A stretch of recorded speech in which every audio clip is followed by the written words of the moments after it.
Je cite donc Diogène. Son père s'appelait Manassé. Zénon le chypriote était si noir de peau qu'on l'avait surnommé palmier d'Égypte. Quand il consulta l'oracle lui demandant à quoi consacrer sa vie, le dieu lui répondit « Deviens de la couleur des morts ». Il comprit, ça c'est le génie de Zénon, il se mit à lire les auteurs anciens. Métachromatos, dit le texte. Son père était riche, de Chypre il prit le bateau pour Athènes. Il se retrouva au Pirée, assis chez un libraire. Il lisait un exemplaire des Mémorables de Xénophon. Il se prit d'admiration pour ce Socrate dont parlait le livre. Il leva les yeux du livre que Xénophon avait composé et demanda au libraire « Où séjournent de tels hommes ?» Le libraire lui montra dans la rue Cratès qui passait. Ce n'étaient pas les fresques merveilleuses qui l'attirèrent d'abord sous le portique poécile, stoa poikile. C'était la mémoire des martyrs. À la vérité, le portique, la stoa, à Athènes, c'était le mur des fédérés. Là avaient été décimés 1400 citoyens sous les 30. C'est là où il désira enseigner Zénon. C'est là qu'il fonda le stoïcisme en moins 300, dans l'éloge inconditionné des tyrannicides.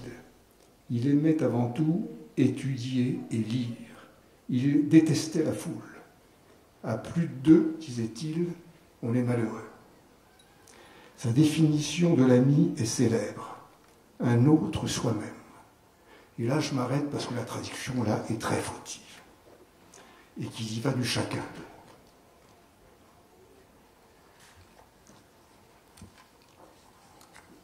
La traduction, d'ailleurs, anglaise que j'ai là, second self, est très fautive aussi. L'ami n'est pas un second self, ou l'ami n'est pas un autre lui-même. Le texte, en petit grec, est roteteis esti philos, allos et fait ego. Interrogé sur ce qu'était un ami, philos, allos, un autre, et fait, dit-il, ego. Un autre ego. C'est la première personne du singulier qui définit l'ami, c'est découvrir ce miracle dans l'espace d'une autre première personne au singulier. C'est pas, comment dire, c'est beaucoup plus profond que Montaigne. Ce n'est pas parce que c'était lui.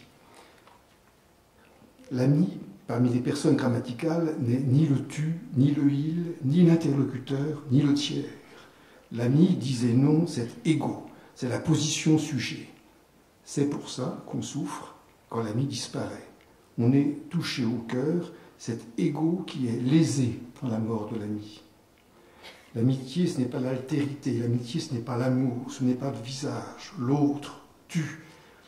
La différence sexuelle, la deuxième personne, c'est l'autre surgissant en première personne du singulier. L'amitié, si j'ai risqué une définition, ce serait partager la position au sujet en amont du dialogue. On revient au chacun. Il n'y a que les chacun qui ont des amis. Il n'y a que les chacun qui éprouvent de la tristesse quand chacun s'en va. Je reprends la vie de Zénon. Quand ses sourcils devinrent blancs, il tomba en avant sur la terre.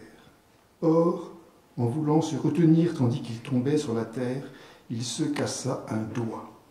Frappant la terre de l'autre main, avec son poing refermé, il dit à la terre « Pourquoi m'appelles-tu ? Je viens. » Alors il ne se releva pas et le souffle le quitta. Mort de Zénon, arrête de m'appeler, du calme, j'arrive.